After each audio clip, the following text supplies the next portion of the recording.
Check one.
Well, good morning, and welcome to Frankly Speaking here on WYDC TV Big Fox. I'm your host, Frank Aiken. We are broadcasting live, as always, and very proudly from the Hesselson studio here on Market Street in Corning. An exciting show in store for you today. Of course, as you are aware, I made the announcement yesterday and during last night's 10 o'clock news that former Congressman Joe Sempolinski will be our guest this morning. On a more poignant note, today is the 80th anniversary of D-Day, as you are undoubtedly aware. You know, some are saying it could be the last major commemoration that involves World War II veterans. So they're really pulling out all the stops. If you do the math, if someone joined at 20 years old and stormed the beaches of Normandy on June 6th, 1944, they are now 100 years old. Obviously, the math is relatively simple there, but it's something to keep in mind. So they're holding concerts, parachute drops, ceremonies, of course, parades. It'll be the biggest D-Day commemoration in history. Fewer than 200 World War vets have traveled to France, supported by aides, to take it all in one final time. President Biden is one of roughly 25 world leaders who will be there to mark the occasion. A weird way of wording that, fewer than 200. But it's a big day.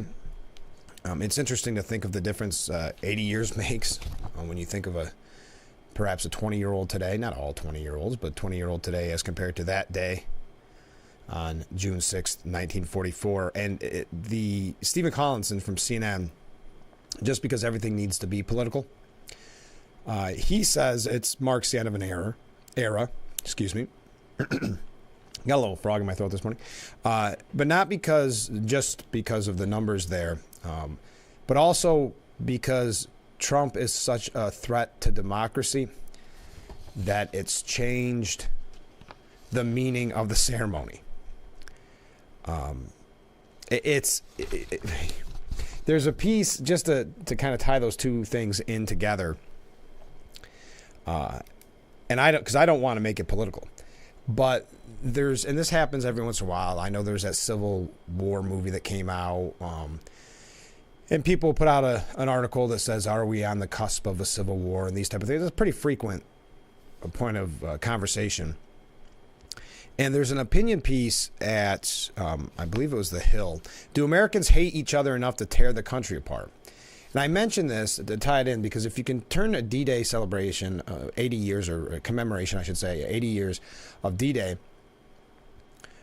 into a political article, what is off limits for politics? We know now it's encouraged to gather around at Thanksgiving and lecture your uncle about voting for Trump. There's always an article about that around Thanksgiving time.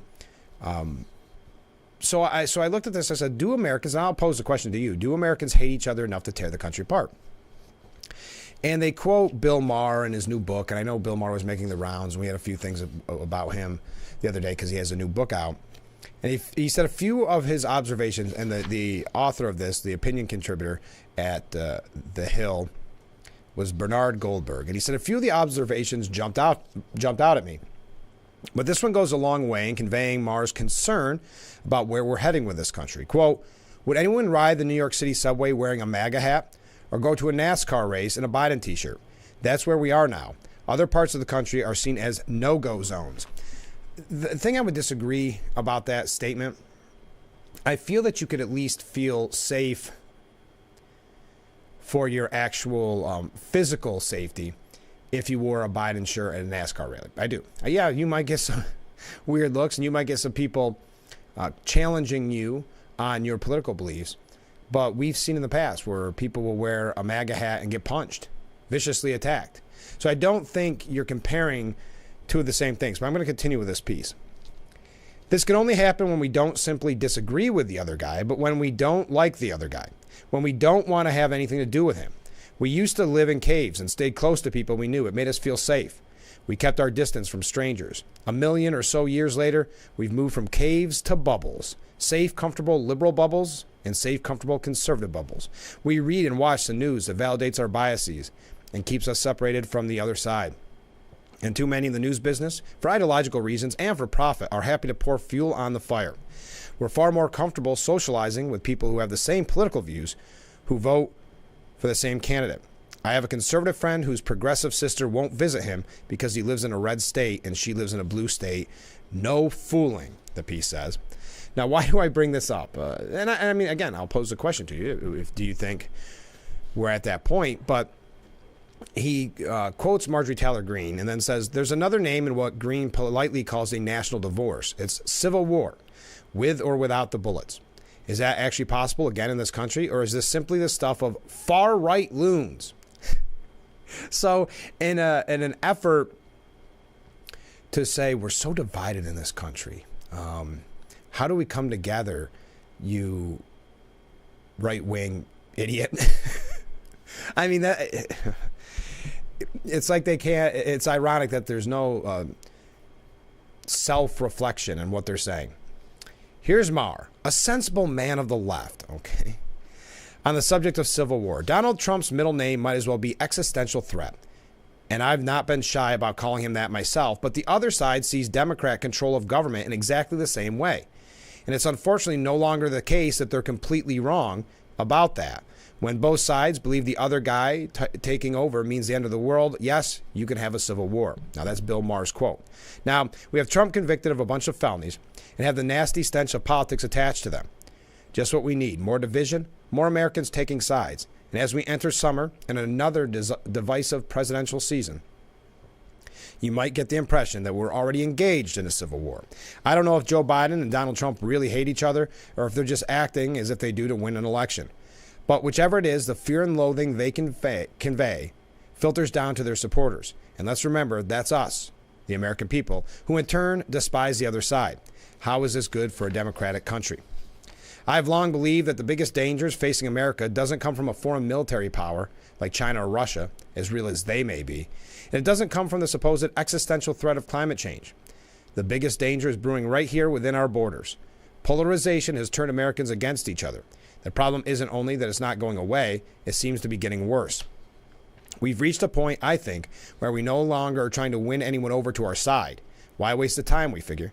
But as fractured as our culture has become, I still don't believe we're headed for a real civil war, which would amount to the decline and fall of the United States of America. I think we're better than that. So that's Bernard Goldberg. But I do find it interesting when they push politics and they push this right-wing bad guy idea and then say, why are we so divided? It's unbelievable to me. And I'm not sure why I started on those. I think I'm getting through a couple of stories quickly because I know Joe Semplinsky is going to be joining us, and we want to focus on the heavy stuff with him, the Hunter trial, the Trump verdict. We've not talked to him since the Trump verdict. I know we have a lot of Second Amendment supporters in the audience, a lot of Scope members as well. We've talked about that in the past. The NYPD is preparing to revoke Donald Trump's concealed carry permit following the numerous felony convictions handed down by the jury last week. It is interesting. I know Biden was talking about gun control recently, which is really ironic at a time when his son is on trial for buying a gun, which if you and I did the same thing would be in jail. So it's interesting to talk tough on gun crimes and gun safety. But I'll continue. CNN reported the permit was actually suspended on April 1st, 2023, following Trump's indictment on various charges. The NYPD will now move beyond mere suspension, revoking the permit altogether. The New York Times has noted, under federal law and state law in New York and Florida, people with felony convictions are barred from possessing a firearm.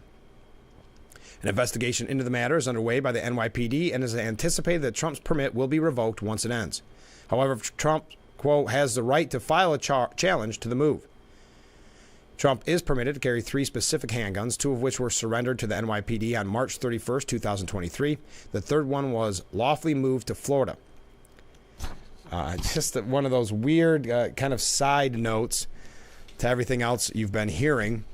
Oh, look at all these waves coming in. People are getting excited for Joe Sempolinski coming in this morning. I missed one. Thank you for joining us this morning. We are going to cover a lot. Hunter Biden, interesting third day, is it? Smoking, according to his ex and his brother's widow, who are one and the same, he was smoking crack every 20 minutes. My goodness. Miranda Devine has a piece here that we're going to get to. I do have to take a break. We're going to talk about that. We do have a couple of other things about this divide in the country. And the reason I mention it is just there is, and I want to get to it with the former congressman, but there are so many articles this morning about Trump is going to be a dictator. Trump is a threat to democracy. They're pushing that very hard. Of course, at the whole time saying convicted felon and candidate for president of the United States, Donald J. Trump is going to obviously be a dictator. D-Day anniversary has a special meaning this year because it could be the last time as a real America, essentially, where there's democracy in America, standing with our allies. That was another point that he made, that would we stand with our allies? Well, I think that's a fair question to ask. Would we stand with our allies under the Biden administration, what we're seeing with Israel? As a matter of fact, Hugh Hewitt had a piece this morning, and I know I say this every time, and I shouldn't have to. I'm not a huge Hugh Hewitt fan, but he has a piece saying Biden betrays Israel. So he can keep calling himself a friend of Israel, but we see his actions and we see what it means. And we talked about it yesterday, but the fact that in that Time interview, he basically said you could definitely come to the conclusion that Benjamin Netanyahu is prolonging this war. The president said that after he has made Israel prolong the war. The munitions hold up, the don't go into Rafah, these messages. So the audacity of that. But I am going on tangents this morning. I can tell already. So let's regroup. And we'll be right back with Frankly Speaking here on WYDC TV, Big Fox.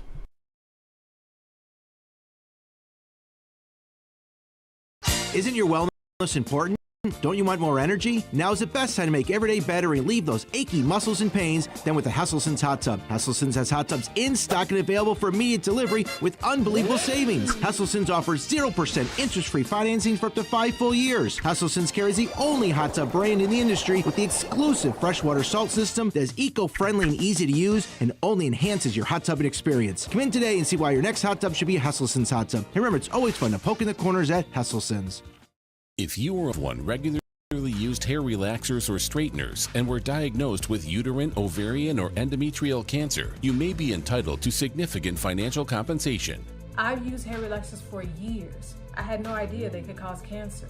Chemical hair relaxers and straighteners have been linked to serious conditions, including several types of cancer. How do I know if I have a case? Call 844-292-6222 and consult with one of our attorneys to find out if the products you used are part of the lawsuit. Your eligibility will also depend on how often you use these hair products and your specific cancer diagnosis. If you regularly used hair relaxers or straighteners and were diagnosed with uterine, ovarian, or endometrial cancer, call us now. Call 844-292-6222. How much will it cost to talk to an attorney? There is no fee unless we win your case. Call 844-292-6222 for your free case review. What's up, guys? What I'm about to show you is going to change the way you shave your head forever. You can shave your head in 90 seconds or less. With no cuts or nicks. It's 100% waterproof. It even works in the shower. Introducing Remington's Balder Boss. With increased flex and 5 dual-track floating head design, get over 60% more head coverage for a faster, closer shave and skin-close results. No nicks, no scrapes. fit in the palm of my hand, and the results were amazing. Shave in the shower or with any foam or gel. With Japanese-grade steel blades, plow through the thickest of hair. Anytime, anywhere. There's even a pop-up trimmer to complete your perfect groove. Now, you can try the Remington Balder Boss in your home for 30 days for just $14.99. Complete with a 5-year limited warranty and 100% satisfaction guarantee. You can also get our ear, nose, and brow trimmer free. Just pay separate processing and handling. Give it a try. You won't be disappointed. Order your Balder Boss.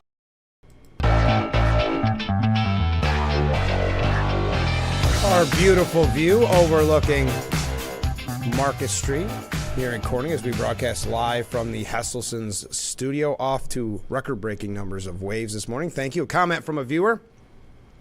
I see where Trump is facing another indictment and possible trial, with up to a year in jail. Apparently he got caught ripping the tag off his new mattress. And it's not that far off the mark, is it? Of where it seems that we are headed. I know now the big story, I want to say on every news outlet that I went to this morning, well, not every news outlet, legacy news outlet, is will there be retribution? Will he go after his political opponents? Which is interesting because I thought the trial of Trump wasn't about going after a political opponent. I don't know. That's just so you know, that is going to be a big topic, retribution in the future, just like you're going to hear about him being a threat to democracy, et cetera, et cetera. Miranda Devine has a piece. We're not going to have time to go through all of it this morning, but her headline is Hunter Biden's trial details how he treated people as disposable objects during his drug-fueled stupors. And she said it kind of shows the, what's the word that she used? I thought it was a really good, Cleveland's appearance, which is the sales assistant at StarQuest Shooters that sold the gun, capped off a week of testimony and jury selection that highlighted the aristocratic status of the Biden family in the small town of Delaware, where Hunter's father has wielded power for 50 years. And that's another difference, because we had that story yesterday, and hopefully I can talk to Joe about this in a little bit. But the story from CNN, there is no two-tier justice system. It's we're all hunky-dory. Everything's good. Now the Hunter's on trial, and Trump had a trial. And then you look at the comparison, right? Trump in New York City, that overwhelmingly voted for Biden. And then you have Hunter in Delaware, where they overwhelmingly voted for Biden. As Senator, VP, and President, Joe Biden has outstripped even the DuPonts he grew up envying. The Biden family's power and privilege strikes fear into the little people of Delaware. Like John Paul Mac Isaac, the owner of the now-defunct computer repair store where Hunter abandoned his infamous laptop. Remember, the laptop that wasn't his laptop is Russian disinformation, according to 51 former intelligence officials. But then, of course, admitting in trial just the other day that, yes, it is indeed Hunter's laptop. But I'll continue. Mac Isaac was so frightened of the Bidens that when he saw the incriminating evidence on the laptop, he made a hard drive copy with a note and gave it to a friend with instructions not to open it unless something happened to him. Mac Isaac now remains a recluse. Ron Palomir, the owner of StarQuest Shooters, told the FBI that he and his employees were all scared to death when Hunter's gun purchase blew up into a big scandal after Hunter's then-lover, Hallie Biden, threw the revolver in an open trash can and it went missing. Palomir said felt that they were going to get into trouble just for going up against Biden. The class divide is evident in the courtroom each day when First Lady Jill Biden and Hunter's wife, Melissa Cohen, sit in the front row, dressed to the nines, alongside Secret Service bodyguards, while jurors of various shapes and sizes shiver in the ultra-air-conditioned courtroom a few feet away. Keep this in mind, too. Remember, and this is something that hasn't been brought up on in any of the legacy media as far as I'm aware, that Joe Biden went to visit Hallie Biden just days before the trial. Now, Hallie Biden, if I'm not mistaken, we learned yesterday is the daughter of a dry cleaning service, something like that. So, small town, girl made good. And so tell me that doesn't send a message, as Miranda Devine's saying here, when you see the class divide in that area, that they are the haves and the have-nots, and Biden's wield a power there. Continuing, it was evident in the witness box Wednesday when Hunter's low-key ex-wife, Kathleen Buell, testified for less than 30 minutes. She was a working-class Catholic girl from Chicago when she met Hunter fresh out of school and was blown away about the grandeur of their mansion where Hunter had grown up. She was always made to feel unworthy to be a Biden. Joe made sure everyone knew that Hunter had once dated a DuPont heir. And she goes through, and like I said, we don't have time for all of this. But just this, you can show the difference in the system there and what they're dealing with. I was just trying to see the last point here that I'd marked. Well, anyway, just another disposable person of no consequence in his life, in Hunter's life. So, an interesting piece, Miranda Devine, this morning. But a juror did fall asleep yesterday during the trial. A male juror dozed off during Hunter Biden's federal gun trial. Does that make you think, well, maybe they already know what the result's going to be?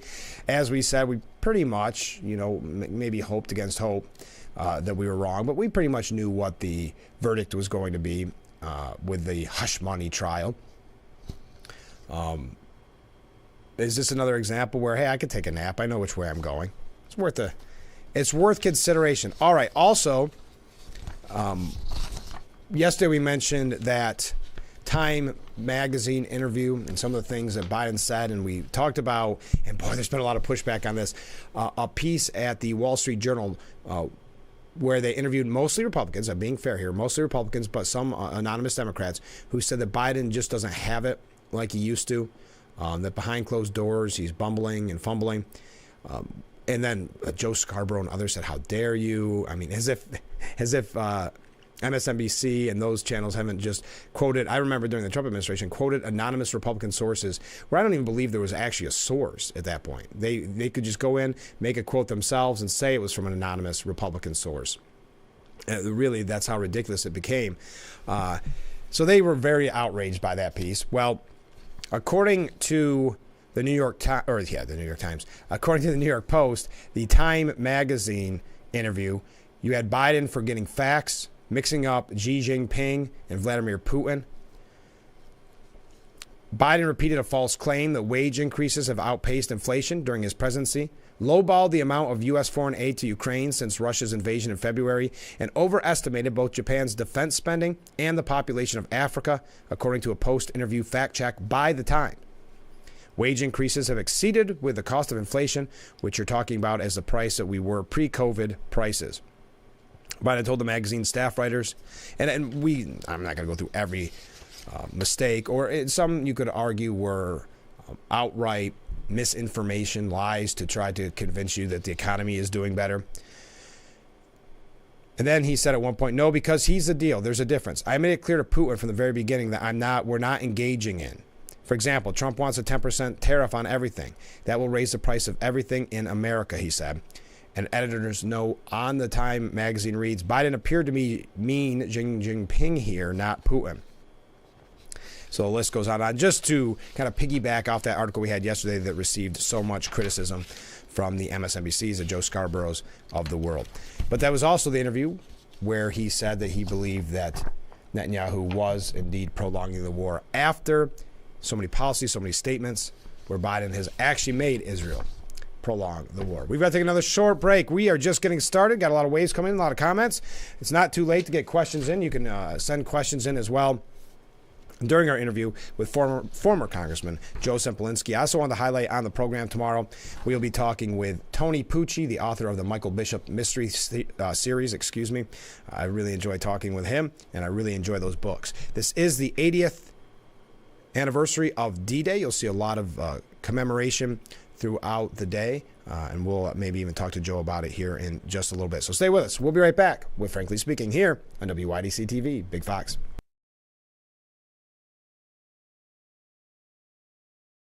If you or a loved one regularly used hair relaxers or straighteners and were diagnosed with uterine, ovarian, or endometrial cancer, you may be entitled to significant financial compensation. I've used hair relaxers for years. I had no idea they could cause cancer. Chemical hair relaxers and straighteners have been linked to serious conditions, including several types of cancer. How do I know if I have a case? Call 844-292-6222 and consult with one of our attorneys to find out if the products you used are part of the lawsuit. Your eligibility will also depend on how often you use these hair products and your specific cancer diagnosis. If you regularly used hair relaxers or straighteners and were diagnosed with uterine, ovarian, or endometrial cancer, call us now. Call 844-292-6222. How much will it cost to talk to an attorney? There is no fee unless we win your case. Call 844-292-6222 for your free case review. Marianne Crawford. I've lived here for 70 years, but I do fine right here in my house, and I want to be here as long as I can be. And I feel comfortable knowing that if something happened to me, someone would know because of the cameras that are installed in various spots in my home. That has been a wonderful gift to me to be able to have that security and that support from Full Circle America, and that's what it's all about. Bridge Boys American-made farewell tour. Celebrating 50-plus years of touring. The legendary Oak Ridge Boys. August 1st, the Chemung County Fair. Reserve seats on sale now at ChemungCountyFair.com or the Fair box office. The Oak Ridge Boys, American-made farewell tour. Up a night of Gordon, but make it a double. Well done. Fox Wednesday. Here we go. First on MasterChef Generations, the Boomers are up. Let's go, Boomers! Boomers! Boomers! Can I teach an old dog new tricks? Then launch your own concept bars. Don't miss. Taste it. The biggest rivalry of the summer. It's boring. I'm sweating under your nose. We both may lose. Tonight.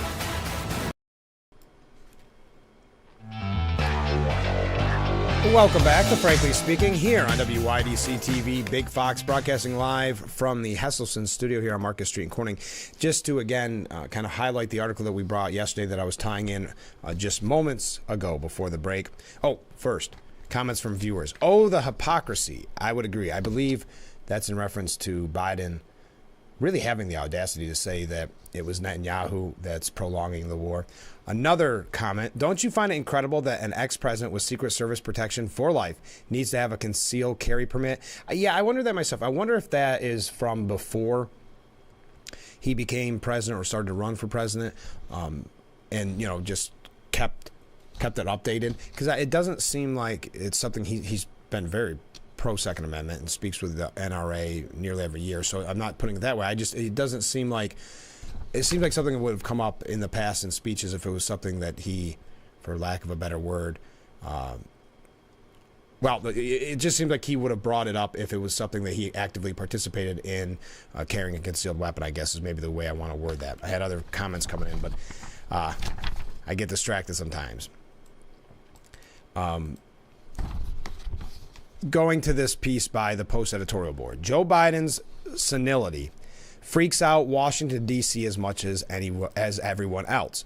And the idea here is because, as I mentioned, when that piece came out from the Wall Street Journal, Democrats had, or the media, one and the same, had a fit. The lefty journalists are mid-meltdown that the Journal would dare to quote Republicans for the story as if they don't deserve to comment on the obvious decline of the most powerful man in the world. But National Democrats and their proxies are circling the wagons for good reasons. Apparently, geriatric Joe's gotten so mentally feeble he needs the equivalent of cue cards to handle meetings, like one on Ukraine funding, when he took 10 minutes to circumnavigate the room and then started things off by reading out kindergarten obvious talking points. The scene was so bad, one participant said, quote, "You couldn't be there and not feel uncomfortable." Worse, he gets confused about the effects of his own policies, like in a one-on-one with House Speaker Mike Johnson, who pointed out that a Biden hold on liquid natural gas export permitting was already hurting the country. Biden responded by claiming incorrectly the already in effect hold was simply a study. During the 2023 debt ceiling talks, he kept forgetting that what had already been discussed and re-raising old issues, per Kevin McCarthy, while also repeating tales from the past and speaking so softly he was almost inaudible. Now, this shouldn't surprise anyone, and I don't think it does, and that's why the media got so outraged, that they don't want this brought back up. They were hoping you had forgotten. Between his constant verbal fumbles, endless wander-offs, and bouts of confused aggression, all in public, it's beyond clear to everyone with eyes and ears that Biden's been on a steep downslope for months, if not years. Heck, the guy can't keep Putin and Xi straight in his head, as in a recent Time interview, in which he also jokingly threatened a reporter. And his performance with special counsel Robert Hur was so disastrous, the administration had to classify the audio for totally bogus reasons to keep it out of the public's ears. Even the cleaned up transcript struck death blows against the idea that Biden is as fit as ever. Hur himself as much said Biden, having gone gaga, is the only reason he wasn't prosecuting him for document crimes.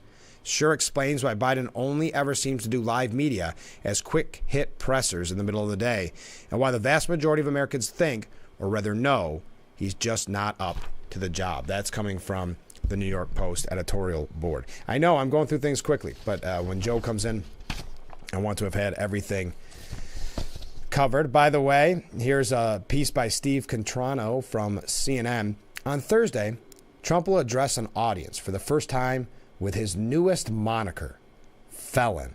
They are, and I mentioned that for two reasons, because, and we're not going to have to keep belaboring this point, but the idea that they're going to keep pushing the new moniker, as it says here, felon, convicted felon. And there were so many articles yesterday that Biden finally at a campaign, a campaign fundraiser said convicted felon. Oh, they're so excited about it.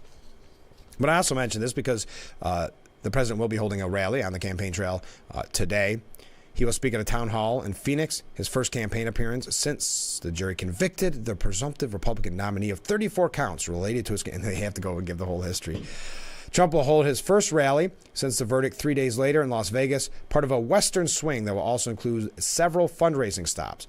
So town hall tonight, and then 3 days later, the rally will be. It'll be interesting to see if this is enough. If there's enough newsworthiness here to have some in the media cover the rally. See, many outlets realized the damage the rally did back in 2016 because people were. They thought it was a circus. They thought it was a joke.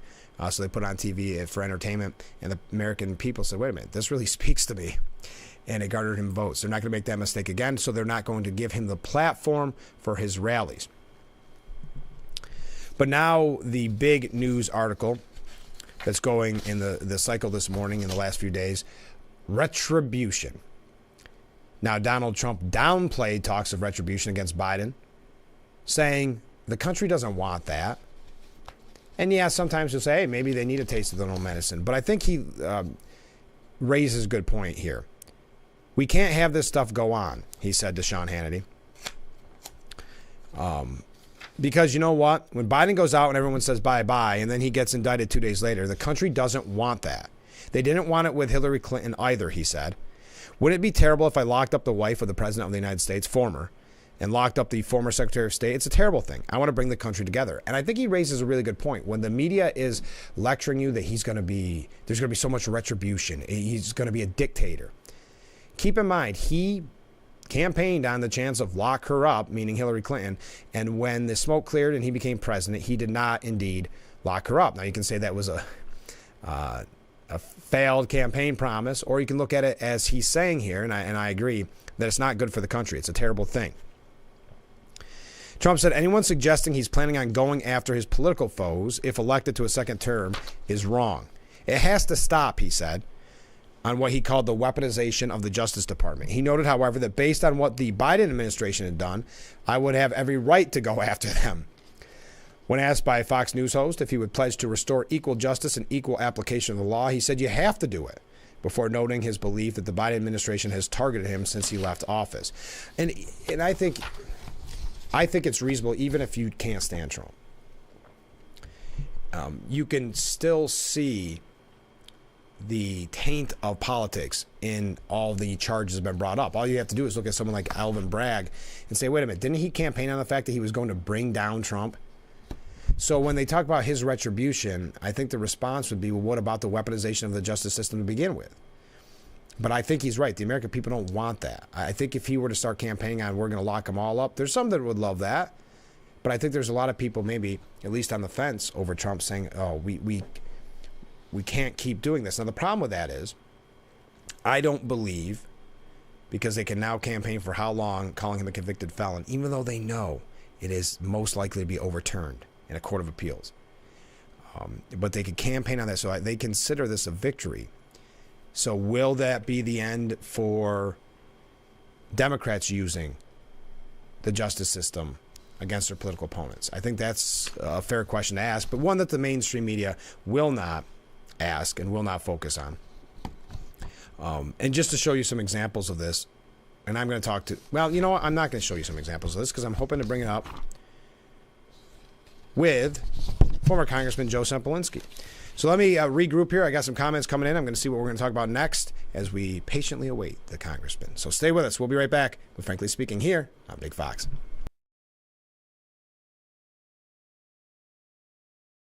Attention, if you were a loved one regularly used hair relaxers or straighteners and were diagnosed with uterine, ovarian, or endometrial cancer, you may be entitled to significant compensation. I've used hair relaxers for years. I had no idea they could cause cancer. Chemical hair relaxers and straighteners have been linked to serious conditions, including several types of cancer. If you used hair relaxers and now have uterine, ovarian, or endometrial cancer, call now to see if you qualify. There's no fee unless we win your case. In 1916, Wegmans started as a produce company. That's why we only partner with farmers who share our commitment to high standards. We've always believed that freshness is the key to the perfect fruit. And together, we ensure that every bite is at the peak of perfection. This is our passion, to bring you and your family exceptional flavor every day. The world's best pizza has been baked in ovens made of stone, but you can't put one of those on the countertop in your home. Introducing Paisano, the authentic pizza oven by Granite Stone. Now make the world's most delicious pizza with real stone right in your own home. You simply set it and let it make golden, crispy, extra cheesy stone-baked pies in under 6 minutes. The secret is the dual-controlled heat zones that quickly heat the real ceramic stone up to 800 degrees so you can stone bake just like the pros. Plus, there's no gas, wood, or charcoal needed. Paisano is electric, plug-in, and portable. You can get your Paisano pizza oven for just 4 easy payments of $39.99. And we're going to drop one payment. You get it all for just 3 easy payments of $39.99. Plus, we'll ship your entire order free. Call 1-800-597-7208 or order online at buypaisano.com. Call now.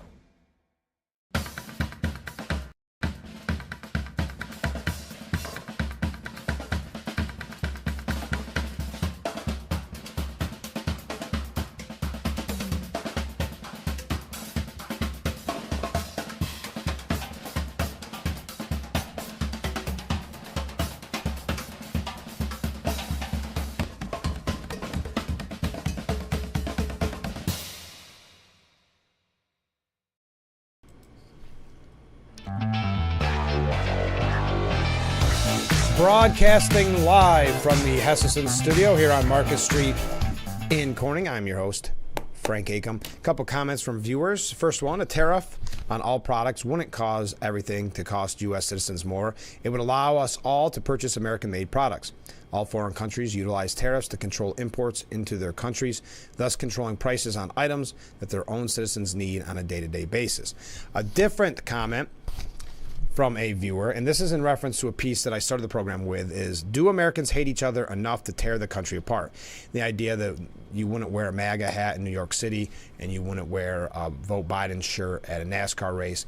My theory, though, on that is the Biden shirt may get you some unwanted conversation, may have people giving you kind of the stink eye, but with the MAGA hat, as we saw in the past, you could be physically assaulted. I think that's the difference. But to this viewer's point, your hat comment made me think. Lately, I make the mistake of lumping all Democrats together the same way as Biden did with his biggest threat to democracy comment. We shouldn't blame the patrons of the restaurant when it's the chef serving up the garbage. And that is a fair point. I think we all do ourselves a disservice if we lump everyone in together. I do think there are some policies that, to me, I guess would make it very difficult to support. If I saw my party with this kind of this new strain, or not new strain, this strain, a very vocal strain of anti-Semitism, if that was my party, I would have a very big problem with it.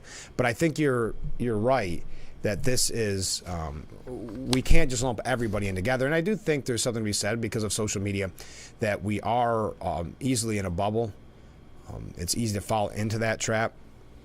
I've been lucky enough to have friends of all political persuasions, so I don't really necessarily fall in that bubble. And I also try myself to go to every news outlet, even the ones that I know I'm going to disagree with, because I do think we have to see all sides of it, see which direction they're coming from. And that's not some type of lecture. That's just what I do. Since we're going to talk about this, hopefully, with the former congressman, you may have heard the news this morning that the Trump campaign is accelerating the vetting process on potential running mates. With the start of the Republican Party's presidential nominating convention less than 6 weeks away. Man, time is going fast. I mean, you're talking about just a few weeks to the debate. And you know what? I should write that down. I don't know if we ever talked with Joe about the debate. So I'm going to make a quick note there. Sorry. The process has started in earnest, with documents being requested from several prospective contenders for the 2024 GOP vice presidential nomination. They add that paperwork is being exchanged and note that they are entering a different phase of the running mate search. The sources say that among those being vetted, now just think these names. Now get ready to comment if you'd like on which of these you like. The sources say among those being vetted by the Trump campaign are three names that often come up: North Dakota Governor Doug Burgum, Senator Marco Rubio of Florida, and Senator J.D. Vance of Ohio. But people close to the campaign and to the former president add that the list is longer than just those three names. They say that they are also being vetted. These are also being vetted: Tom Cotton, Tim Scott, Byron Donalds, and Elise Stefanik. And Ben Carson. I knew Byron Donalds must have been vetted because I saw the media headlines this morning attacking him about a comment that he made about the Jim Crow era. So once I saw that, I said, they're concerned about Byron Donalds. But what of those names, do you have a favorite? I know I ask this question a lot. Do you have someone in that group that surprises you is being vetted? And again, do you have a preference in general? Okay. How am I doing on time? I'm doing just fine because, as I said, Joe Sempolinski is going to be our guest. So, by the way, just as a complete side note, when it comes to New York politics, you probably heard a lot about this congestion pricing. Well, it was not very popular, let's put it that way, in the city. But it's been something that had been pushed for a while. Cuomo, I think, was originally behind the implementation at the beginning of it. Governor Hochul, realizing that it is an election year, has now dropped that congestion price increase. House Democrats feared a New York City toll plan. Hochul reversed it. The move stoked anger among left-leaning Democrats and was ridiculed by gleeful Republicans. Just a sheer political move by Governor Hochul. All right, we're doing good. I wanted to mention this as well. And this is a little off topic from what we've been discussing this morning, but not really, because we've talked about the hate that is permeated in politics, the hate for Donald Trump, as Trump calls it, Trump derangement syndrome. And unfortunately, you've seen this anti-Israel, anti-American, anti-police hate on college campuses that, again, has trickled out into the real world.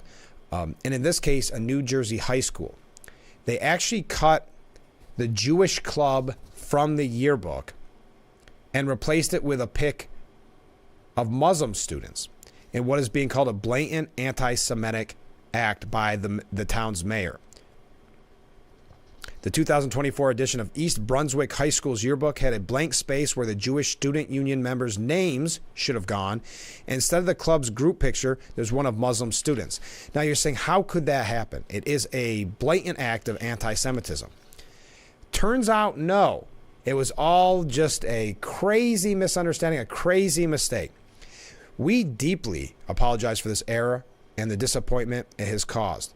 Thank you for your understanding and patience as we work to rectify this situation. Brittany Van Dyke, the faculty advisor for the yearbook, also sent out a letter to her club members acknowledging the mistake not caught in editing and printed unintentionally.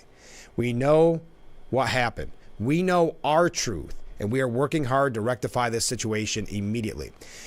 I like that very woke language. We know our truth. Isn't truth? I mean, we know our truth. So is there another truth out there that says this was blatantly done? I'm confused by the wording of that, but I know that's a statement that people make now in today's culture. We know our truth. It's like our lived experience, that as well. But this piece, and this is by the New York Post as well. We're doing a lot of New York Post.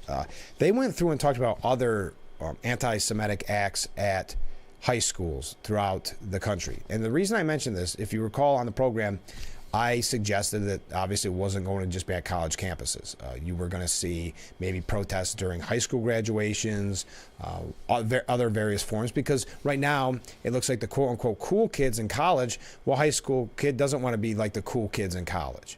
And unfortunately, the cool kids are the most woke, and unfortunately, woke is now very much embroiled in anti-Semitism and it has been for anti-American for a while. But on Tuesday, California's Palos Verdes High School, their yearbook featured a student-written and teacher-approved article,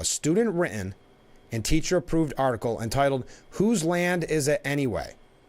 which allegedly blames Israel for the October 7th terrorist attack that left more than 1,200 dead and about 250 others kidnapped.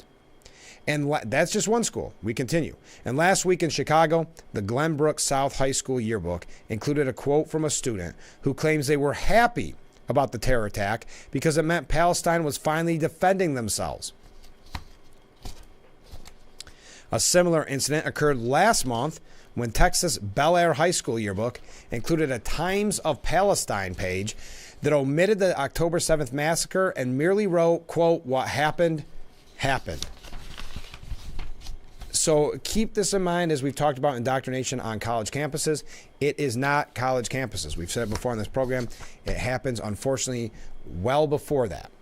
And this hate is encouraged in many instances, especially on college campuses, by the faculty, by the administrators. In this case, I don't know their truth, as the yearbook advisor said.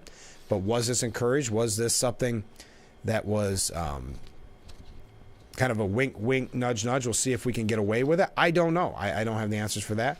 But it definitely raises, at this troubling time, it definitely raises a lot more questions than it answers of why you would omit those students' name and put a different picture up altogether. Were there other errors, glaring errors in the yearbook, or did that just happen to be at this time the mistake that was made? We've got to take a break. Stay with us. We'll be right back with Frankly Speaking.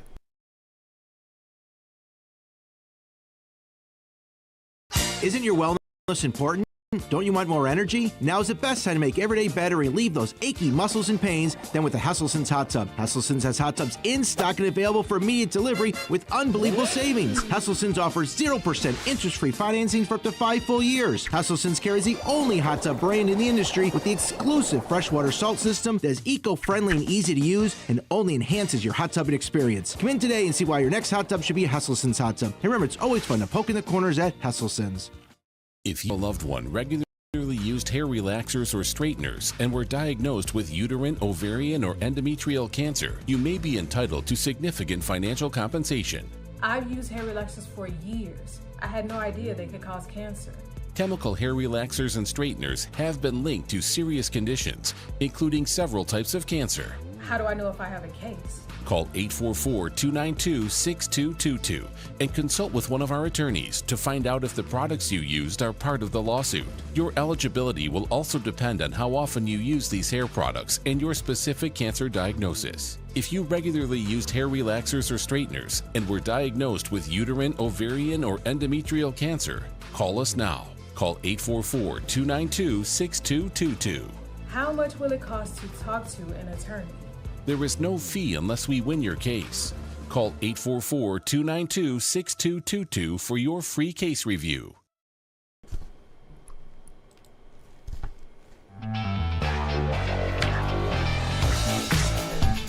And we are back with Frankly Speaking here on WYDC TV Big Fox. I'm your host, Frank Aiken, broadcasting live from the Hesselson studio. I ran late in that last segment, so just before we take another short break, a couple of quick things to highlight. First of all, take a moment to think of what a historic day today is in American history. 80th, anniversary of D-Day, June 6, 1944. There'll be a lot of commemoration. I'm sure that's something you'll be able to watch and reflect on throughout the day. I also want to remind you, because we had that interview last week, that our friend Elisa will be holding the Miss Colonial Days pageant tonight from 6 to 8 at the Sit and Bowl parking lot in Painted Post. And then you see all the other events on your screen. You've got Rock the Block tomorrow with Blue Eyed Soul and Colonial Days Parade on June the 8th. After the parade, you can go get a chicken barbecue at the Craig Park Pavilion, noon until gone. So don't miss tonight's Miss Colonial Days pageant with our friend Elisa. You can say hi to her, say that you saw her on Frankly Speaking. Okay.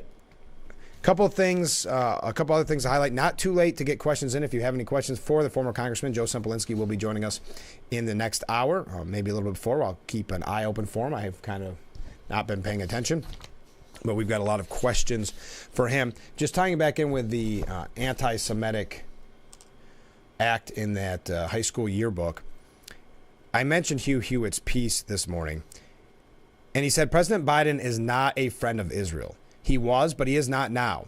Biden began his turn against Israel when he told Aaron Burnett that he was embargoing the sale of offensive weapons to Israel.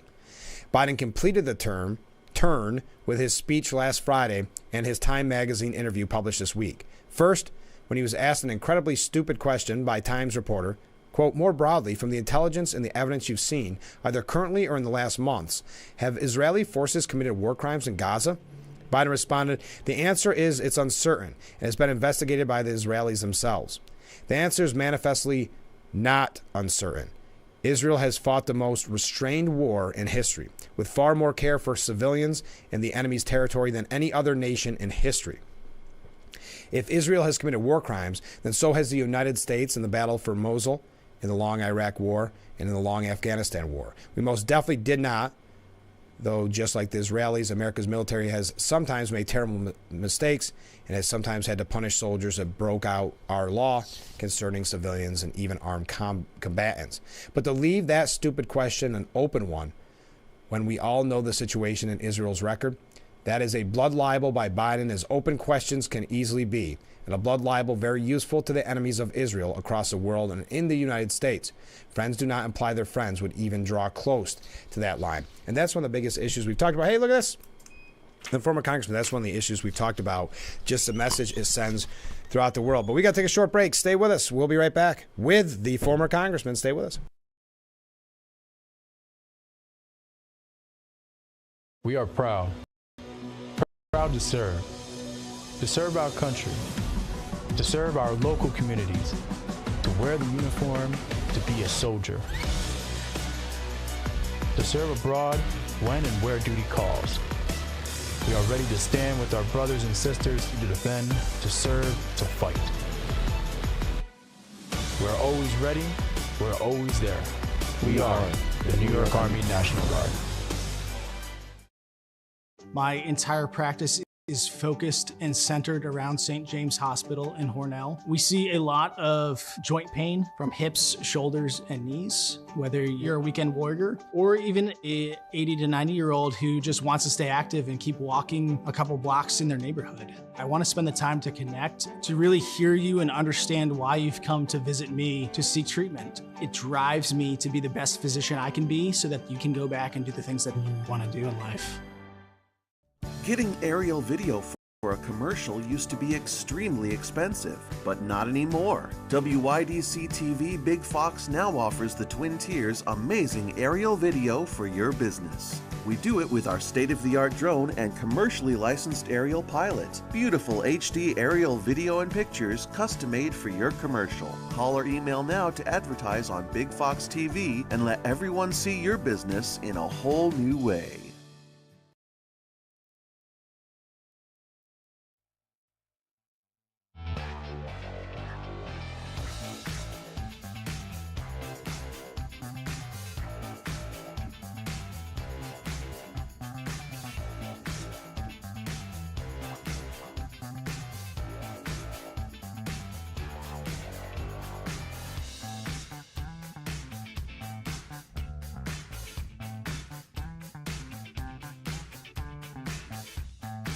We are back.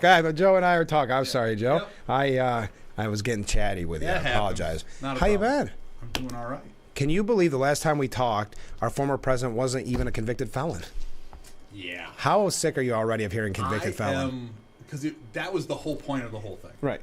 Was just so they could say the words convicted felon as if that was some sort of magic wand, some sort of magic elixir that would make him ineligible to be president, which it doesn't, or make him unpalatably president, which it doesn't. And what is frustrating and really disturbing to me about the whole situation is anybody else, if they were accused and convicted of these type of activities, right, it'd be an FEC violation, fine to a campaign. It would be maybe some sort of business misdemeanor with a fine. Maybe. Even that's a stretch. And that's a stretch. The idea that you can sort of construct this into a way where there's some underlying crime, but we don't have to agree on what it is, or and it's a say federal what crime it is. We're doing in a state trial, and now it's 34 felony. And I think every person in America is capable of reaching that logic, going, whoa, you just took something that is sort of a paperwork thing and turned into 34 felonies just so you could say felon. Yeah. And somehow that's not a threat to democracy? Yeah. I mean, this is the guy's leading all the polls. This is the guy that is the front runner to regain the White House. And all of a sudden, this is how we're going to do justice in the United States of America. I think it's going to ultimately help the Trump campaign. I think it increased Trump's chances because your average person who maybe was an independent or maybe was a moderate Republican who had some qualms about President Trump, I think it. Ooh, wow, the they don't want to hear you, Joe. Oh my gosh, the people people need to hear the. Hold on, let's see if we're on. Are we live? Might not be. That was really weird. Well, let me take a break, Joe. All We're right. going to take a break anyway. So we may be on, we may be not. We'll be right back. After this, let me see what break we're actually supposed to be on. That threw me for a loop. All right, we'll be right back.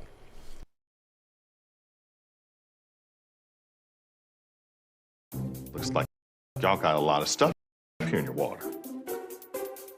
You're never gonna believe it, but this can filter up to 60 different contaminants from your water. It's all about cleaner drinking water. Dude, that's good water. And that's good water. Now that's good water. That's good water, eh? No matter where you live, there's a Culligan water expert nearby. At Culligan, we think about your water, so you don't have to. Call today to schedule your free water test. Attention, you were a loved one regularly used hair relaxers or straighteners and were diagnosed with uterine, ovarian, or endometrial cancer. You may be entitled to significant compensation. I've used hair relaxers for years. I had no idea they could cause cancer. Chemical hair relaxers and straighteners have been linked to serious conditions, including several types of cancer. If you used hair relaxers and now have uterine, ovarian, or endometrial cancer, call now to see if you qualify. There's no fee unless we win your case. The Bridge Boys American-made farewell tour. Celebrating 50-plus years of touring. The legendary Oak Ridge Boys. August 1st, the Chemung County Fair. Reserve seats on sale now at ChemungCountyFair.com or the Fair box office. The Oak Ridge Boys American-made farewell tour.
2.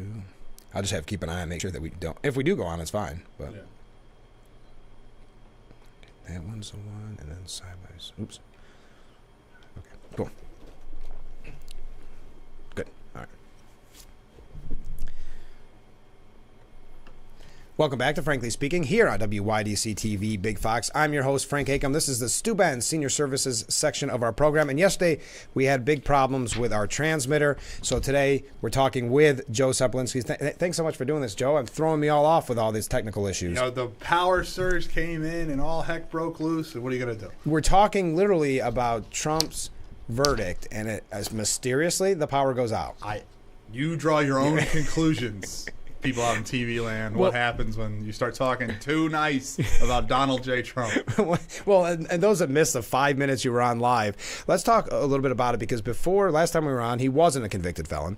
And as we were saying, really, this was all done, the weaponization of the judicial system, just so he can be called a convicted felon. They're trying to put that label on him. That's what we were talking about. Yep. And that is clearly, transparently, the whole point. Because as soon as it came down, every pundit on social media from the left to say, well, how can you support a convicted felon? As if they were ready to go. Oh, they were ready. And that is why you had something that should have been a FEC violation or a misdemeanor turned into 34 felonies. It would not have been 34 felonies for anybody else. Right. It would. The FEC looked at it, declined to pursue it. Right. The DOJ looked at it, declined to pursue it. So you had Alvin Bragg in Manhattan deciding to turn what was, something that should have been handled in a particular way for anybody else, or anybody that wasn't running for president of the United States as a Republican, into something that's 34 felonies, specifically for that label to be put on Donald Trump in the election. If that's not election interference, I really don't know what is. Well, and when you have Fareed Zakaria from CNN saying that if this weren't Trump, this would not have went to trial. That's right.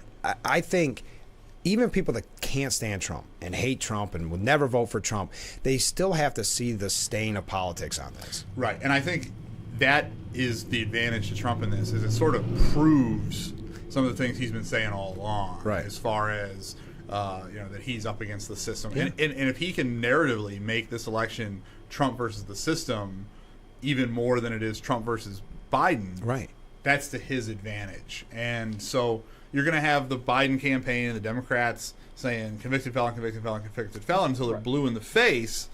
And that was purely the point of the whole thing. Yeah.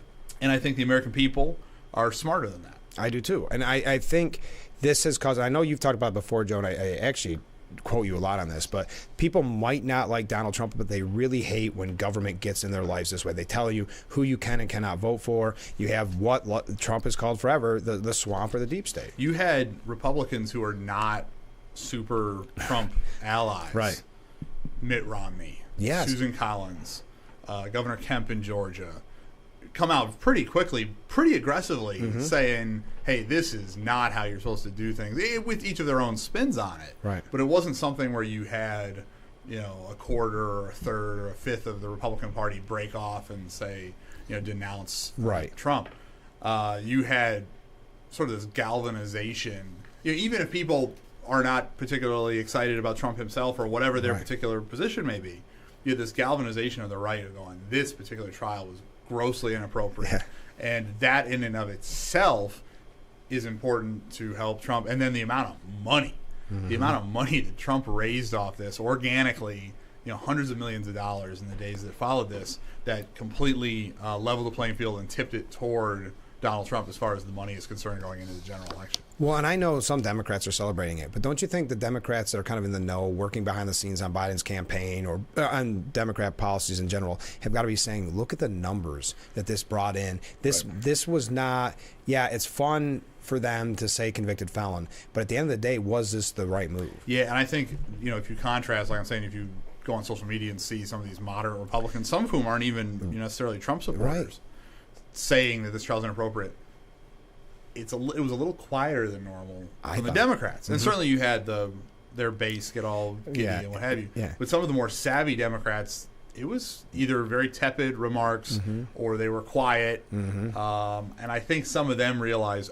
we may have, we may have, grabbed the tiger by the tail here in a way that we shouldn't have. I think so. It's going to be interesting to see. I know all the talk now is convicted felon and retribution, right? He's going to go after them.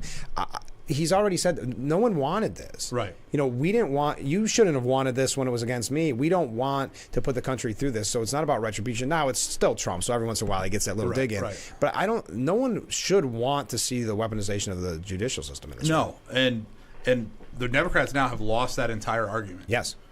If your argument is if Donald Trump comes in, he's going to go after his political opponents, you've already done it. Yes. So if that's your argument, which by the way is Biden's argument, he's been fundraising off of that argument just in the last 24 hours. That no longer holds water. How can you say, we can't have somebody in the presidency, we can't have a party in power who will weaponize government against their opponents? You're right. We can't. And the one who's doing it is Democrat Party and Joe Biden. Yeah, I know. And it drives me crazy with this. And I don't know how to word this exactly without getting kind of upset. But CNN comes out with the Hunter Biden trial and says, see, there's no two-tier justice system. Everything is fine. You guys are overreacting. You actually want this to happen. And I'm going, you can't compare. These are, I hate the term, but apples to oranges. Right. Well, you have on one hand, you have somebody whose business may have misallocated a payment from a private company. Right. That was the allegation. Yes. Yeah. As opposed to somebody who's on tape arguing about how much crack he has with his prostitute. And which one is, I mean, come on. But the thing that bothers me the most is you've got Trump in New York City. Never going to get a fair trial. Right. You had a biased judge, you had a biased jury, across the board. He's in his hometown of Delaware, where there's a great piece by Miranda Devine saying that they're royalty in that town. I mean, the Bidens are, what the Kennedys are in Massachusetts. Right. Or the one shop owner that sold the gun said that they were upset when this became a scandal because they didn't want to look like they were going against the Bidens. Right. I mean, it sounded very mafia movie-esque, I mean, Delaware's a very small state. Yeah. And everybody in that state knows who Hunter Biden is, sure. And who Joe Biden is. I've over the years worked with people who've worked in Delaware, and they are the most prominent family in the state of Delaware, and have been for decades. So to say that there's not some sort of geographic local aspect to this is sort of silly. And I also find it funny that you have folks on the left who continually are critical of our criminal justice system, or anti-police, or what have you. Now all of a sudden, say, no, you can't even question a trial. How dare you? It's how could you say something's not fair? It's another threat to democracy because you're questioning your guilty verdict. As if people don't question guilty verdicts, just as if one of the charges, essentially, I'm not a lawyer, against Trump was that he tried to keep something quiet that could hurt his campaign. Isn't that every campaign in the history of campaigns? Well, the most analogous recent case that I can think of was John Edwards. Yeah, exactly. And Edwards, it was worse because Edwards was soliciting funds from major donors well above the amount of money you can have donated to a campaign, and using that to hush up his situation with his mistress and his child. He wasn't convicted. No. They looked into that and it ended up not being a conviction. And Trump, the argument is he used his own money. Right. And it's sort of not necessarily a situation you want to be in, but paying somebody for a non-disclosure agreement is not illegal. It's not illegal. I mean, the media is very good at making it more salacious than it is. As so many people said, non-disclosure agreements are very, very common. Right. So the way they twist themselves in a pretzel, and to add to the politics of it, we've got Alvin Bragg basically his whole career saying he's going to bring down Trump. Maybe that adds to it? It's a dangerous precedent, whether it's Alvin Bragg or Letitia James, the Attorney General of the state of New York, where they're campaigning on, we don't like this guy. Right.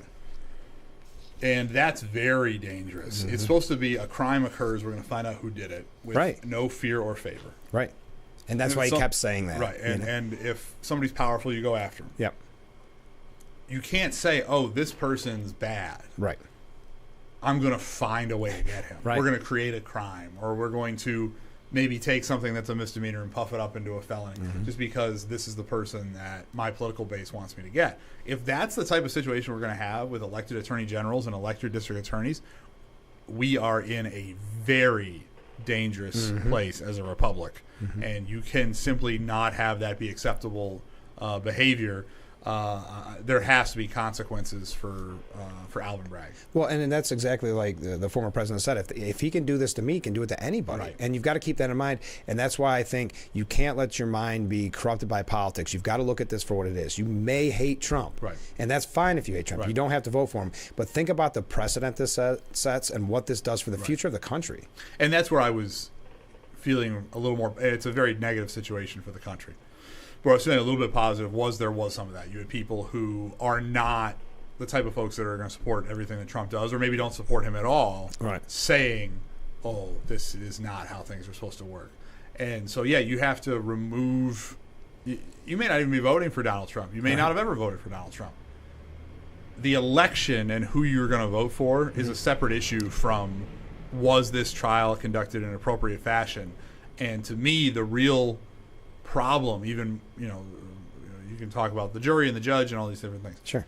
To me, the real problem is how these charges were constructed by the prosecutor in a way that charges have not been constructed in the past, and in a way that certainly wouldn't have happened if Donald Trump wasn't running for president. That is the real, to me, villain here in how this trial played out is Alvin Bragg. And the judge didn't do the system any favors either, in my opinion, obviously. And to your point, Dennis Quaid, the actor, which you know how an actor coming out and saying anything pro-Trump, you're pretty much done. Right. You understand, right?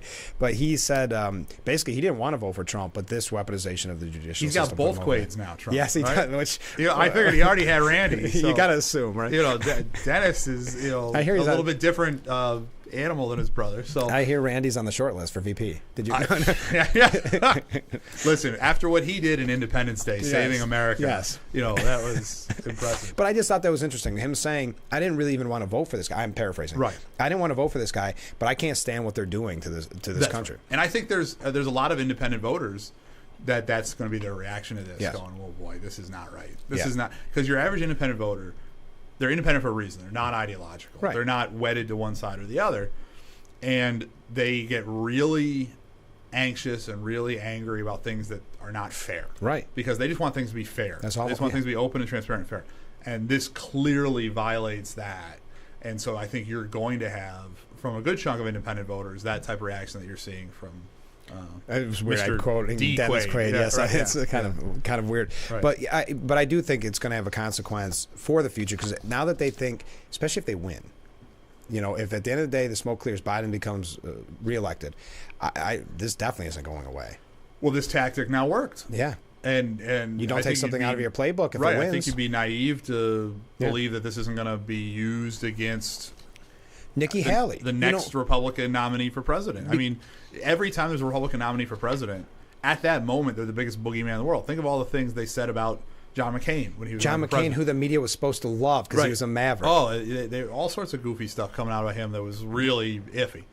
Mitt Romney, they went after the same way. Oh, he's talking about his dog on his roof. Yeah, binders full women. He wanted some lady to die from cancer. Remember, that's how despicable they were making up all sorts of crazy stuff against people that they now praise because they were, iffy on Trump. So it doesn't matter whether you're Donald Trump, doesn't matter Mitt Romney, doesn't matter whether you're John McCain or George Bush or Bob Dole or whoever. Yeah. If you're the Republican nominee for president of the United States, the full weight of the left and their allies in the media come down on you. And now it's not just their allies in the media, it's their allies in the judicial system, the criminal justice system. And so if this tactic works, that is my fear that this is not the last time we'll see. I agree. And the reason I mentioned Nikki Haley is because people said, well, I wanted to vote for Nikki Haley because I don't want the chaos. Nikki Haley, if she would have got the nomination day one, she would have been public enemy number one from the media. So it doesn't change. And I think it's naive to think, well, if we get somebody, because we hear this every time, somebody a little more moderate, it'll really bring the country together. The media is going to. No, at this point, it's very difficult to bring the country together. Yeah. We're culturally in two different mindsets, different universes in some cases. Yeah. And so, no, I think that people should vote for who they want to vote for. Yeah. Right. But I think to say that, if we just give the Democrats what they want a little bit more, and Sure. it'll be a little bit closer to them. No, if the person has an R on their jersey, the mainstream media and the left will come down on them like a ton of bricks.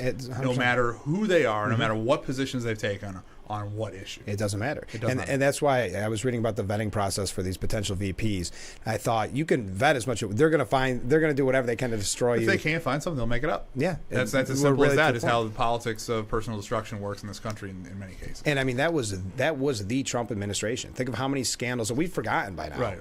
That how many of them were never scammed, false? Yeah, right. that's what I mean. They Frankly, were completely made up. If they had to get somebody turn a paperwork thing into 34 felonies, how clean is Donald Trump? Yeah, yeah, seriously. Is he the cleanest property developer in the history of Manhattan? That's a great point.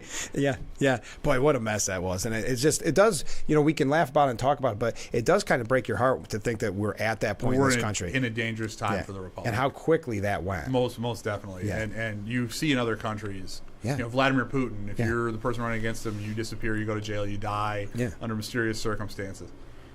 That's not the direction we want to be going as a society. We have to have a situation where just because you don't think somebody should be president of the United States, the way you defeat them is at the ballot box. Right. Not the way that things are going. And it's a very dangerous time for the Republic. Yeah. We got to take a short break. Stay with us. We'll be right back with Frankly Speaking after this. Yeah, man, my texts are going crazy. So ENY and PBS. So anything on antennas out right now. ENY, but I think ETM it might be on. That might be on a different tower. So it's the tower on the top of the hill. Yeah. So they probably lost power up there. Oh. And so one tower has pretty much all the TV here. Right. So that's why we're all out. ENY and PBS, dude.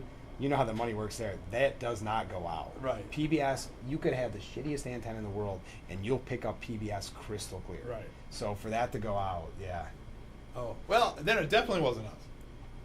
No. It wasn't. When my father was a little boy, they had a huge blackout in all the Northeast. Oh, yeah. Like in the late 50s, early 60s. Just the whole Northeast went out.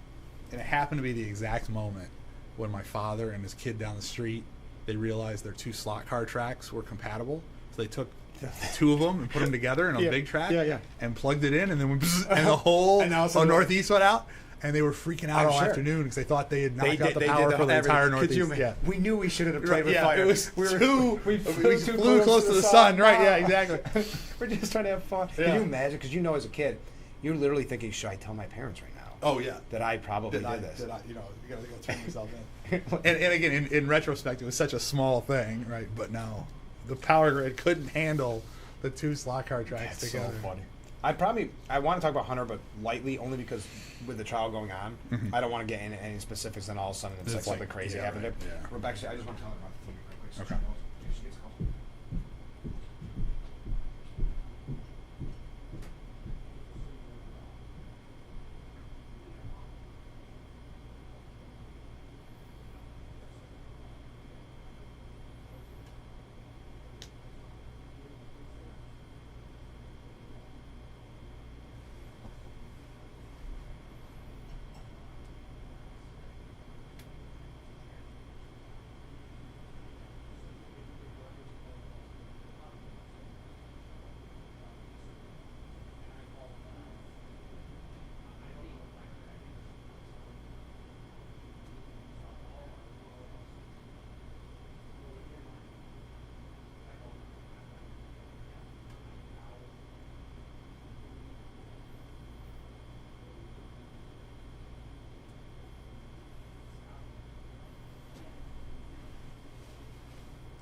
It's nice to know everybody's texting. Yeah, well, no, because you get worried if you're off the air and nobody notices. Oh, right. Oh, yeah, that's right. That's not a good feeling. Yeah.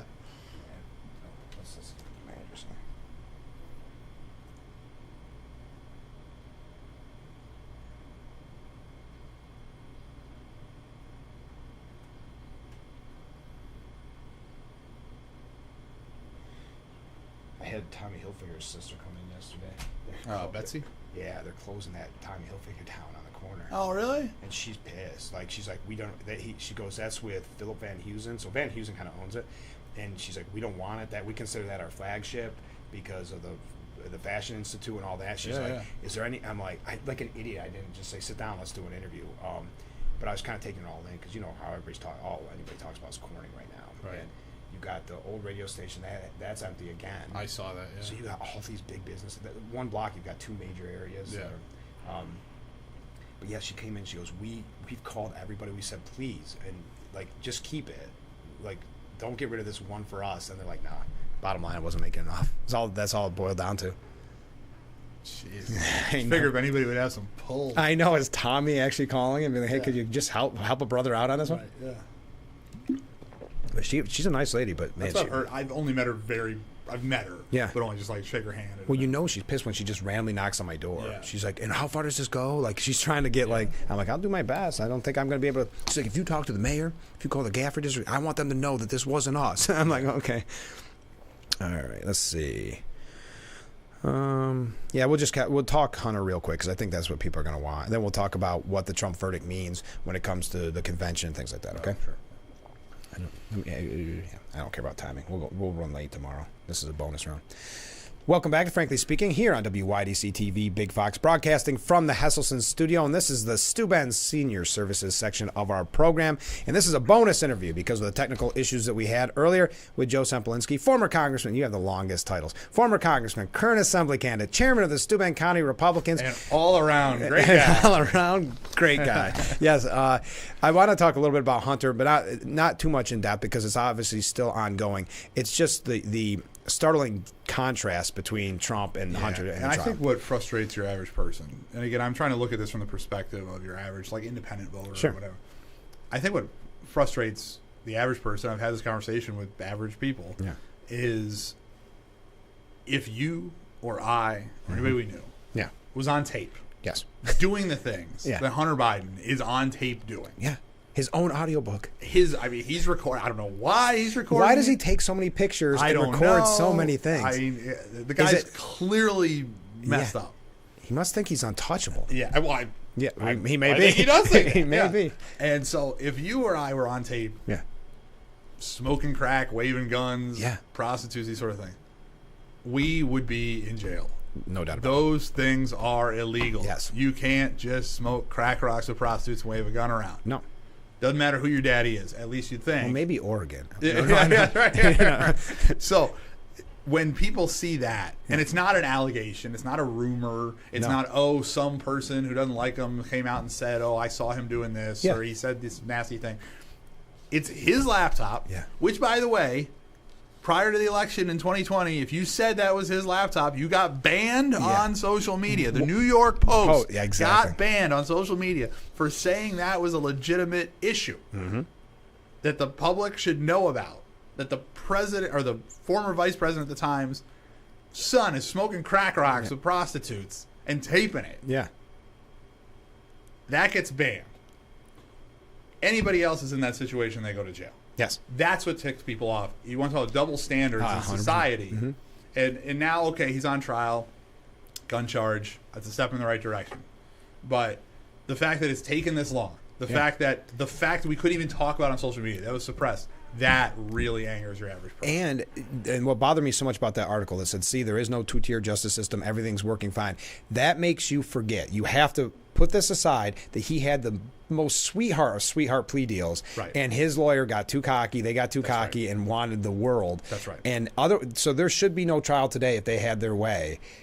But it was Hunter Biden again, getting a little too big for his britches. That's exactly right. Yeah, that's exactly right. What should they do to the 51 former intelligence officials that wrote that letter saying that it was Russian interference? That's an excellent question. Right, because you have to also put this not in the context of Hunter Biden's ridiculous behavior. Yeah. And we're not even getting into marrying your brother, or dating your brother's widow, and who knows what's going on there. The tragic, in my opinion, situation with his daughter, who is barely acknowledged by the Biden family, who's supposed to be Mr. Family. So there's a lot going on with Hunter Biden. But let's also not forget the context of the 2020 election. Yeah. And how this was, as I said, suppressed, and how you had people who are putting their credibility on the line, saying, no, this is Russian interference, this is all made up, this is their playbook, whatever, when it was obviously true. Yeah. Obviously true. It wasn't one of the, it was AI constructed, this guy's a choir boy, he never would do drugs. You're right. Yeah. So clearly it was true, and these people then just made up that it wasn't and lied to the American people so Biden would win the election. With the oomph, if you will, with the power of having that title of a former intelligence official. Right. I mean, and with the, how dare you question us sort of attitude that a lot of them were using. So that, to me, was one of the more aggressive episodes of election interference in the 2020 election, was how the Hunter Biden situation was handled prior to the election, and the full weight of censorship and the full weight of the establishment state saying, no, don't look here. If you look here, this is fake or it's Russian or whatever. That is very, very troublesome, very disturbing. And those folks, knowingly or unknowingly, really interfered in an election. And isn't it interesting when you talk about election interference that we have a case that Bragg puts up that is essentially election interference at face value. You have the election interference with a Hunter laptop, and yet somehow Trump's getting in trouble for it for some paperwork that I'm still not sure what at the end of the day was really the crime. Well, the underlying crime, he said he didn't need to know, and you don't even have to agree, right? Because you needed an underlying crime to bump it from a misdemeanor to a felony. And the basic argument is that he made this payment, and making the payment itself is not illegal, right? But because the payment was supposed to be to protect the election, that it's then an election expense, which needs to be, all election expenses need to be reported on your FEC report. But this is federal, and how was Bragg? And now we're at the state. I mean, I know we're on the same page. So when I say I don't know, I see what opinion. The FEC side of it, that should be, if anything, an FEC violation.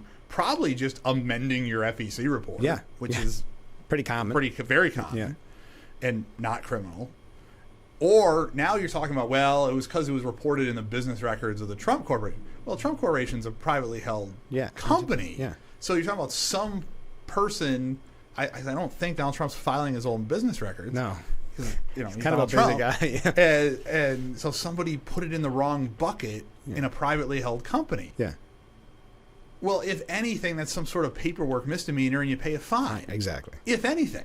And I like how they try to say 34 felony. He had to know because he signed the checks. Do you think like he's actually sitting? Like when you get the check in the mail, like he's literally signing every single check. I mean, I don't know how that's supposed to work, but I never believed. Really a reach. It really was, and that's why, like you said, with the judge. And it's Alvin Bragg. Yeah. Alvin Bragg. You shoot somebody. He doesn't want to put you in jail. Yeah, exactly. You defend yourself in your bodega, and you are put in jail. And then he wants to put you in jail. Yeah. And all of a sudden, he's friggin' Elliot Ness. I know. It's ridiculous. I know. It really is. And to think what the judge was saying essentially is, well, if it's if you see someone with a wet umbrella, you can assume that it's raining outside. So if Donald Trump seems like a criminal, he must be a criminal. And you're saying that in New York. That's a very dangerous standard. Yeah, right? Beyond a reasonable doubt. That is not how justice is When I heard work. someone compare it this way, the way he presented to the jury, it was like a choose-your-own-adventure novel that we used to read in school where all pages lead to guilty. That's right. And that's exactly what it boiled down to. But what do you think this means? So he's getting sentenced. And I want to get your prediction on what you think the sentence will be. But he's getting sentenced, 3 or 4 days before the convention? I think it's 3 days before the convention. Yeah. 11th of July, I believe. So are you preparing for a virtual convention where he will be in prison? And so I'll tell you what I think, and then you can say prison, house arrest, or nothing. Here's the thing. I think he can't throw him in prison. They already know the optics are horrible. Right. And what that would look like if he made his first call to the convention or whatever. Yeah. But I could see house arrest. So if you said to me, this situation, and you just stripped all the names, right? Sure. I would say obviously it's probation. Probation, yeah. Obviously, but we're in uncharted waters. We are. We've never been in this situation as a republic. We've never been in this situation as a society. So if you ask me the question, what do I think should happen? What is fair? Probation. Yeah. It was fair would have been an acquittal, but whatever. Exactly. What is going to happen, I'm less confident. I think there's a good chance because, as you said, the Democratic Party knows the optics are horrible. Yeah. And somebody puts a call in Alvin Bragg, tell him, hey, recommend something less. But the mindset may be once you open it up, you got to go all the way. All in. And my only thought is he's in Rikers, or he's sent off, they would upstate somewhere. There's people that would love that, not realizing how it could be. Yeah, all those people are already voting for Joe Biden. Exactly. So I know. So I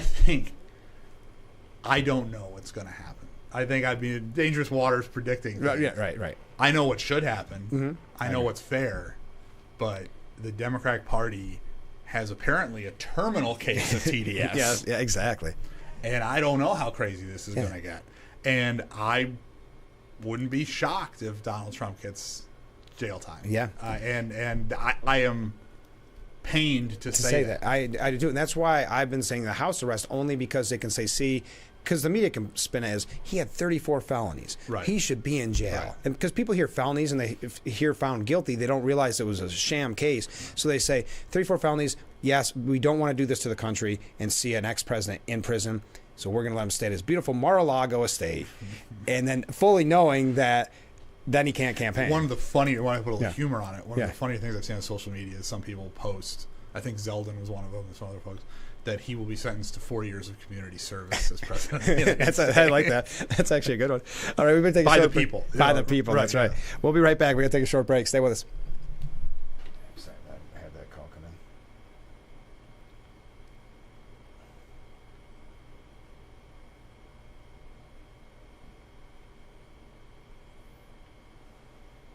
What is going on?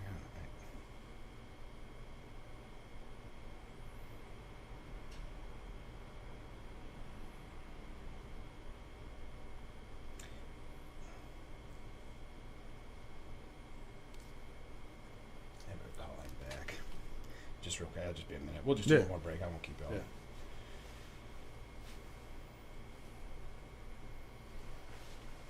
This is the latest information.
Oh, we should probably talk about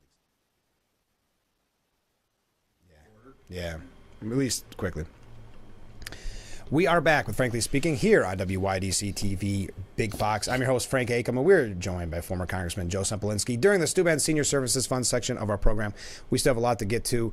I'm going to ask you about VP, but there was two headlines that I saw yesterday when I was preparing for our interview yesterday until we lost power.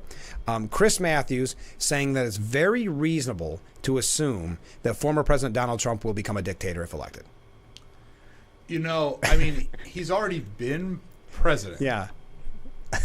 And he wasn't a dictator. So I would say it is difficult to make that argument about somebody who has already been president and not been a dictator. Don't you hate, too, when people do that? It's very reasonable, or we all agree. That's right. It's like, that's a reasonable stance to take? Okay. Right. It's very reasonable to say that the sky is polka dot.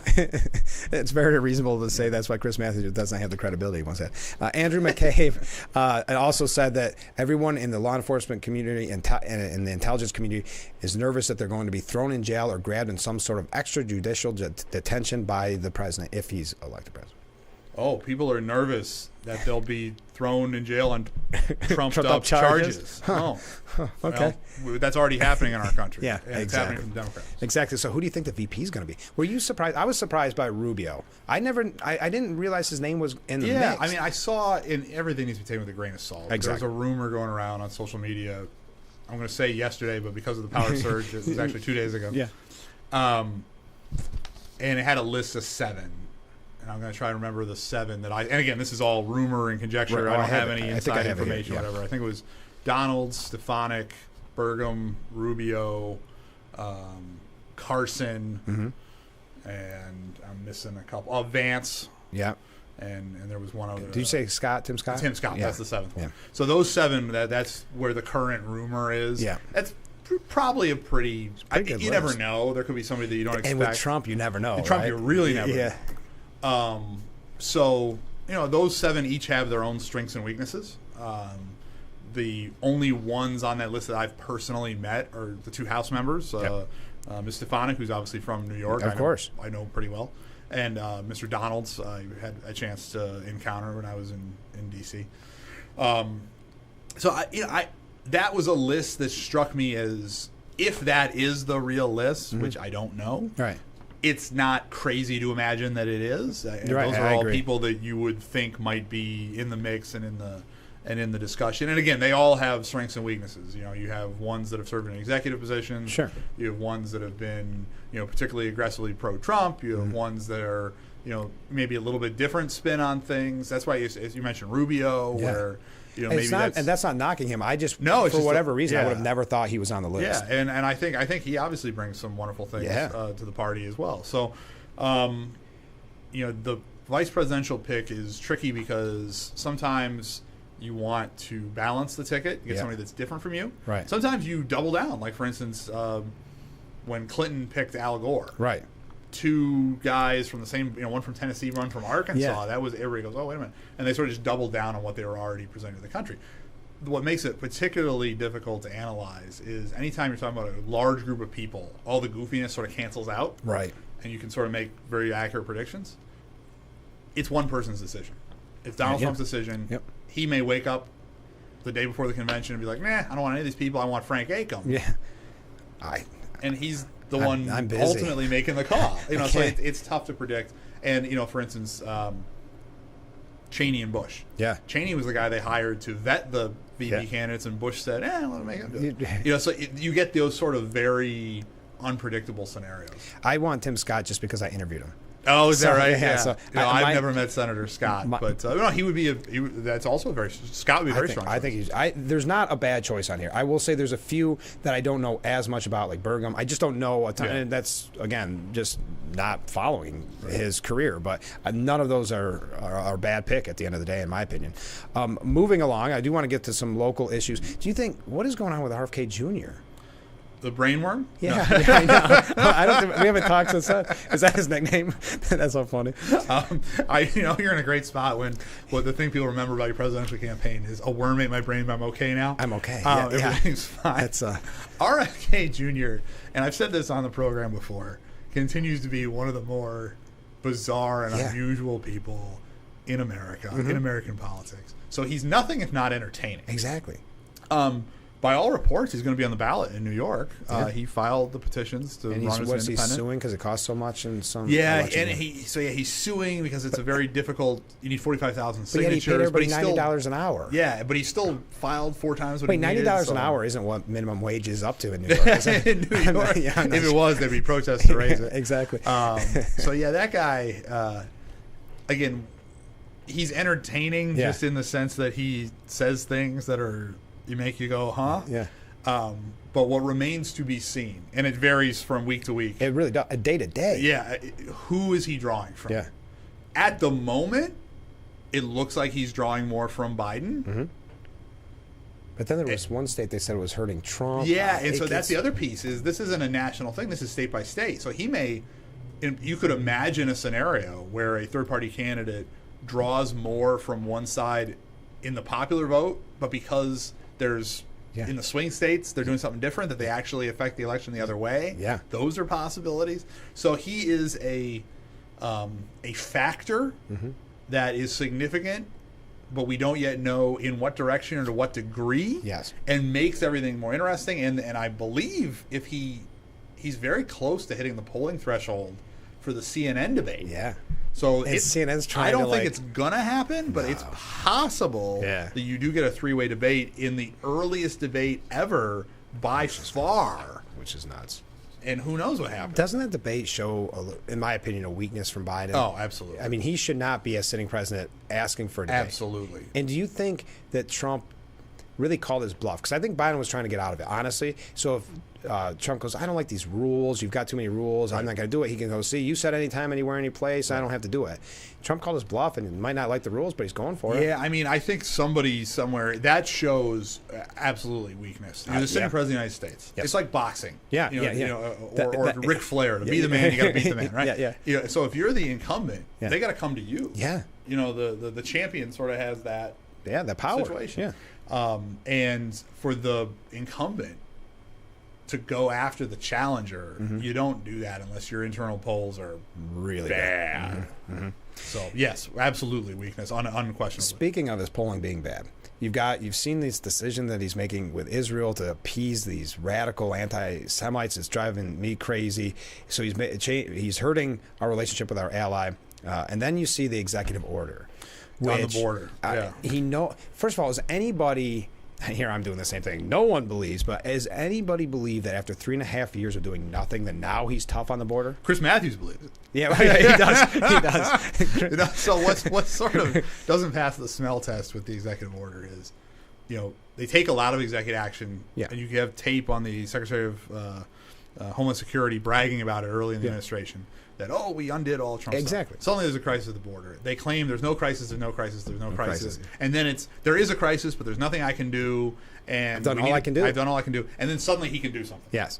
And it's the Republicans' fault. And you had Kathy Hochul. Yeah. I don't know why Kathy Hochul Why was she there? I don't know. The erstwhile governor She's going of New everywhere. York. She's jumping around everywhere. She's got something she's up her sleeve. She's having some problems. Yeah. So she's down there saying it's somehow the Republicans are soft on the board. Like they are no one knows. Grasping at straws on this. And by the way, the executive order still says there's a threshold you have to hit.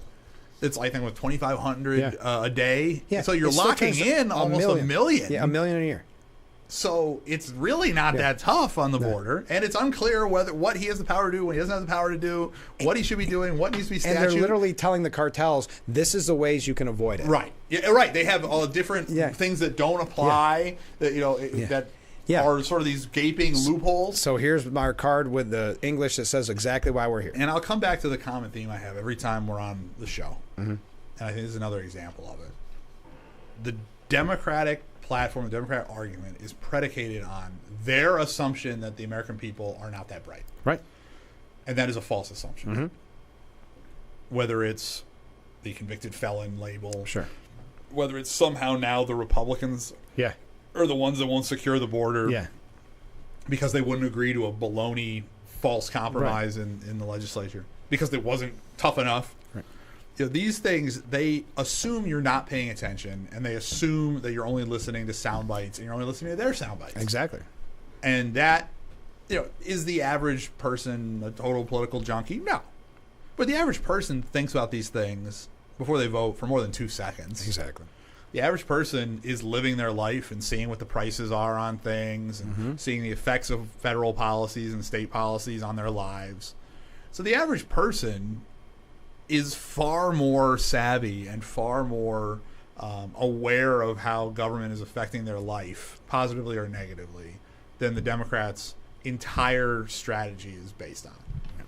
So I do want to talk about local races, because that's really why we had you in here today. There's just so much to talk about. But I got this comment yesterday. We had, if you're just joining us, you didn't know, yesterday we lost power at the transmitter and we had some technical difficulties. And just be clear, it wasn't us. It wasn't us. We had no. For a minute there, we thought it was. But no, it was a whole system-wide thing. Yes, so, it was. And I received this comment from a viewer. I enjoyed the 46 minutes I had with Frankly Speaking this morning, and please tell Joe Sempolinski I enjoyed the 1 minute we had. Isn't that nice? Isn't that very nice? So that 1 minute was a special. We're going to give him another little dose the next day. Exactly. So everything's fine. It all works out. It all comes out in the wash.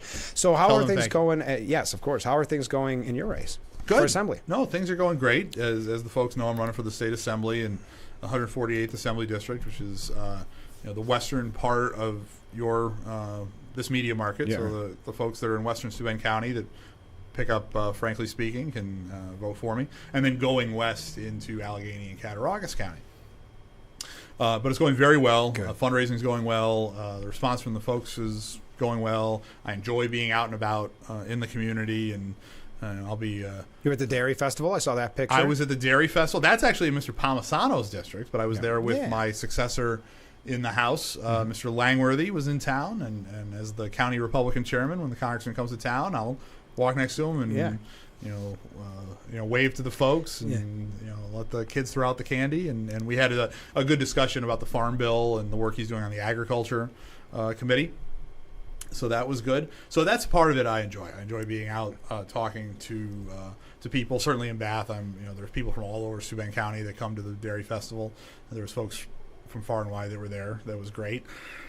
And this morning as I'm sitting here, whatever day this airs, I'm in Corning right now, but I'll be in Olean this evening, and talking to folks about the Assembly campaign. So no, it's going very well. That's and good. If you want to chip in or help, it's joesempolinski.com. Perfect. And now what about the local races? Because you are the chairman of the Steuben County Republican Committee. What are we looking at? I think last time we talked, things are pretty much, the smoke is clear, but there's a new issue, but there's something coming up about the judge. There's another race on the ballot that wasn't on the ballot before. So first of all, petitions went very well. So thank you to all the petition carriers out there. I was very pleased. But since we last talked, there are now two county judicial positions. Oh, okay, interesting. They'll be on the ballot. In addition, so there'll be two state judge positions. They're not running against each other. That was already planned to be there. The county circuit court judge position was already planned to be on the ballot. And now the county and family court judicial position, another county judge position, will be on the ballot. That is the one that was most recently held until just a few days ago by Phil Roach. And Phil resigned because he wanted to retire. Good for him. It was his time to retire, and he felt. And so the timing of that, since it was after petitions, but still early enough to put it on the ballot, is that will go on the ballot this year.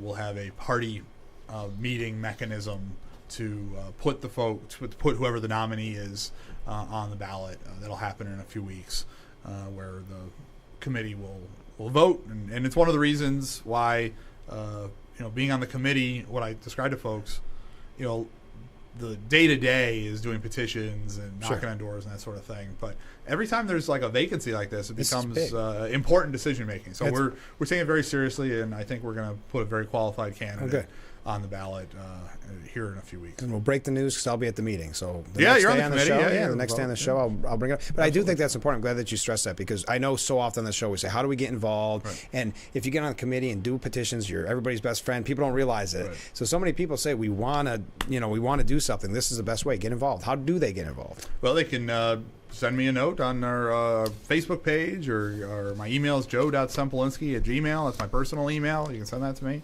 We're always looking to get people involved, and it is, I wouldn't say petitions are the most fun thing in the world, but they're very important. They put people on the ballot, and you get a chance to actually get a good feeling of the pulse of the community where you live. And each person will go out in their sort of neighborhood, and many hands make light work. And those folks then not only get signatures, but they also get feedback for the party and feedback for our elected officials as to what they should be doing or shouldn't be doing. And also later on in the season, when you're helping the candidate, there's something really rewarding about it, being on the committee at the end of the day in November, especially in a presidential year. Yeah. I mean, so we were going to have this year contested races for the presidency, for U.S. Senate, for both of the congressional districts that touch Steuben County now, for 2 of the 3 assembly districts. Those will all be contested general elections. So there you go. Well, Joe, thanks for doing this. Sorry about the hiccup yesterday, but I think it all came out perfect. No, it's all good. I think it was good. Yeah. So I think we had some fun with the trial. And that's why I'm glad you came on. So stay with us. We'll be right back with Frankly Speaking. All right. I thought it was good. Yeah. Yes. You got some.